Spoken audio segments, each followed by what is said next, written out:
അടുപ്പത്ത് വെച്ച് അതിലേക്ക് 3/4 കപ്പ് ശർക്കര, 1/4 കപ്പ് വെള്ളം ഇത്രയും ചേർത്തതിന് ശേഷം ശർക്കര ഒന്ന് നമുക്ക് അലിയിച്ചെടുക്കാം.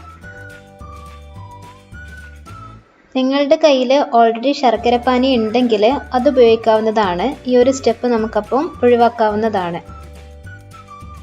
ഓരോരുത്തരുടെയും മധുരത്തിനനുസരിച്ചിട്ടുള്ള ശർക്കര എടുക്കാവുന്നതാണ്. ഈ 3/4 കപ്പ് ശർക്കര അത്യാവശ്യം നല്ല മധുരമുണ്ട്. ശർക്കരപ്പാനി റെഡി ആയിട്ടുണ്ട്. ഇനി നമുക്കിതിൻ്റെ ഫ്ലെയിം ഓഫ് ചെയ്ത് ഇതൊന്ന് മാറ്റി വയ്ക്കാം. മറ്റൊരു പാൻ അടുപ്പത്ത് വെച്ച് നമുക്ക് അതിലേക്കൊരു 1/4 കപ്പ് നെയ്യ് ചേർത്ത് കൊടുക്കാം.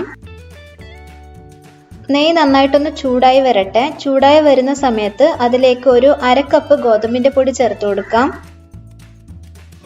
തീ ഒന്ന് കുറച്ച് വെച്ചിട്ട് വേണം ഗോതമ്പിൻ്റെ പൊടി ചേർത്ത് കൊടുക്കാനായിട്ട്.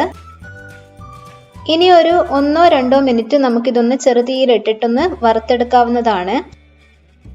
ഗോതമ്പ് പൊടിയുടെ പച്ചമണമൊക്കെ മാറി വരുന്ന സമയത്ത് നമ്മൾ നേരത്തെ തയ്യാറാക്കി വെച്ചിരിക്കുന്ന ശർക്കരപ്പാനി ഇതിലേക്ക് അരിച്ചൊഴിച്ചു കൊടുക്കാവുന്നതാണ്. അതിനുശേഷം ചെറുതീയിൽ വെച്ചിട്ട് തന്നെ നമുക്കിതെല്ലാം കൂടെ നന്നായിട്ടൊന്ന് മിക്സ് ചെയ്തെടുക്കാം.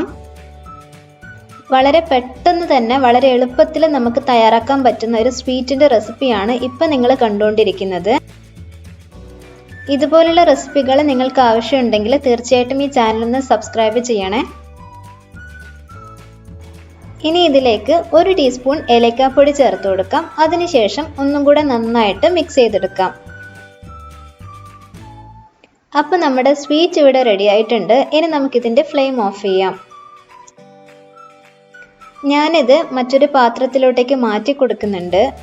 വേണമെങ്കിൽ ചെറു ചൂടോടെ തന്നെ ചെറിയ ഉരുളകളാക്കിയിട്ട് ലഡു പോലെ നമുക്ക് ഉണ്ടാക്കിയെടുക്കാവുന്നതാണ്. കുറച്ച് ബദാം ചെറുതായിട്ട് അരിഞ്ഞിട്ട് ഇതിൻ്റെ ടോപ്പിൽ ചേർത്ത് കൊടുക്കുന്നുണ്ട്. നിങ്ങൾക്ക് വേണമെങ്കിൽ നിലക്കടലയൊക്കെ ഇതേപോലെ ചേർത്ത് കൊടുക്കാവുന്നതാണ്.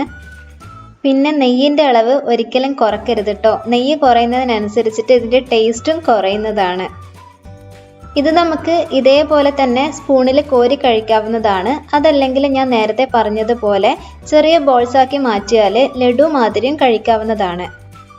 ഇന്നത്തെ ഈ റെസിപ്പി നിങ്ങൾക്ക് ഇഷ്ടമായി എന്ന് വിചാരിക്കുന്നു. വീണ്ടും ഇതേപോലെ സിമ്പിൾ ആയിട്ടുള്ള റെസിപ്പി വീഡിയോകളുമായിട്ട് നമുക്ക് അടുത്ത എപ്പിസോഡിലൂടെ കാണാം. അതുവരേക്കും take care. Bye bye. Thank you for watching.